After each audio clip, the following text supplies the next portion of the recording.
Hi fellow birdies, and welcome back to another edition of Songbyrd's Eating Show. As you can see, today we're Overwatch. We got the Christmas.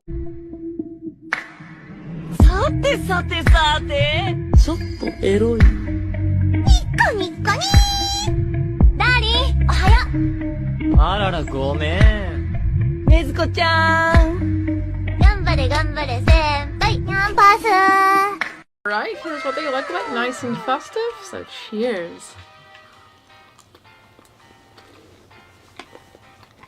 Not too dry, a nice vanilla frosting, just like the zebra cakes. I like the frosting, both inside and outside. Only thing I'm not as keen on is the, sprinkles. They're a bit too crunchy.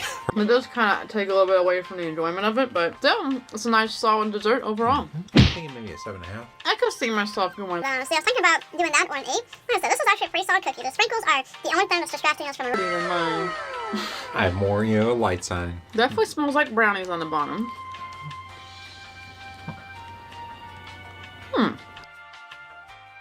Guys, I keep mentioning dryness. This is not super dry. The frosting on top is very nice. You got these mini M&M style things. See the chocolate there. I can see myself going back for this. I'm gonna give these at least an 8.5. Now, normally I'm not a huge fan of brownies. This though is pretty darn good. Take that. Really cute. Let's just see if they are just as cute. If you take a lick here, they're not bad lick. I'm getting more gingerbread, but it's like cinnamon. Alaikum salam. It's not true gingerbread taste. Yeah, I'm not liking it. I was kind of dry. The aftertaste, really gets to me. I'm gonna rate it a 5. This is definitely better. Nice and creamy. Got a good, strong peanut butter flavor to it. Oh yeah, this is already smells kind of a bit sickening. Here we go.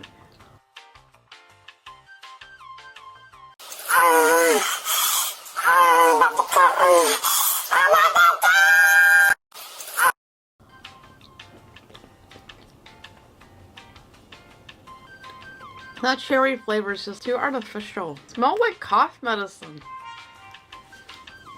That's what it smells like. That's what it tastes like, kind of, too. Like, it actually tastes better than it smells. It doesn't really taste great. I'm not going to go back for this at all, because the smell is just awful. Yeah, basically I'd have to hold my nose to eat it, because it is that bad. It's like I'm being forced to take cold medicine against my will. Not a happy feeling. I'm going to do this on a dry side for me. Songbyrd eating show.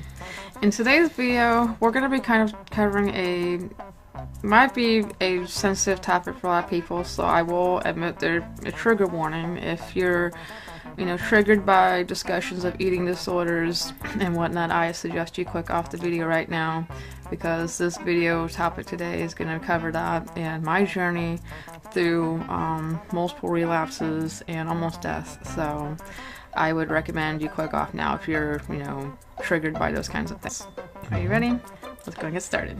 I want to first start out by saying that through my bouts of anorexia that I've had, it definitely hasn't been very easy. My first one started when I was about 17, and it lasted for about a month, but the main thing I did during that time was restrict calories. All that I had to make myself feel better. But anyway, the first bout that I had, I got down to a pretty low weight at 104 pounds. I got back up to the 120 range, which I was at when I started dieting, within a month. So it only lasted for about a month.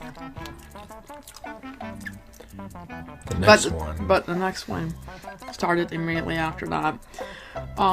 It was actually a pretty slow. I kind of just started lying about how much food I was eating and hiding. I would make people think that I was eating more than what I was. So that wasn't very easy in itself. I stayed there for about a month, and I managed to gain my weight back and recover. And for the next few years, she was in pretty good shape, from my understanding. I was still counting calories later on, but I was eating a healthy amount. When I first left the center, of course, their philosophy is intuitive eating. Then she met me. Yep. And it is actually probably definitely one of the happiest moments in my life. Like, I still had a good relation with food, although I could count calories, but, you know, then I fell pregnant about 8 months into our relationship. And unfortunately, this is where the third bout sort of started. Although it didn't get really bad actually until after he was born. But during the entire pregnancy, I was still counting calories to the very minimum, even sometimes below what my midwife was recommending. Indeed, like, for some reason, she was incredibly concerned about gaining weight, you know, during her pregnancy. So she deliberately would restrict calories, so that she would avoid gaining weight. But I was exclusively breastfeeding him, and that was making me lose weight, the breastfeeding part. Because when you breastfeed, it burns a lot of calories. And, unfortunately, I lost weight a lot quicker because of that. And that's when the nightmare truly began. Because...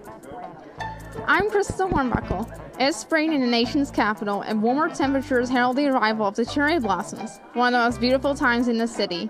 Spring also marks the beginning of peak tourist season, when millions of visitors arrive to see the tidal basin ablaze in pink. The cherry blossoms were a gift from the people of Japan in 1912, and every year there is a parade and a 2-week festival to mark this gift. Don't miss the hundreds of free events and this great celebration in spring. Reporting live, I'm Crystal Hornbuckle. In my stomach for several hours, and we didn't know what it was. I actually side bike from my family member, and I started obsessively using it for hours and hours on end, neglecting my motherly duties, and I lost weight even quicker.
Lingangu, lingangu, li guli, guacha, linga, lingangu.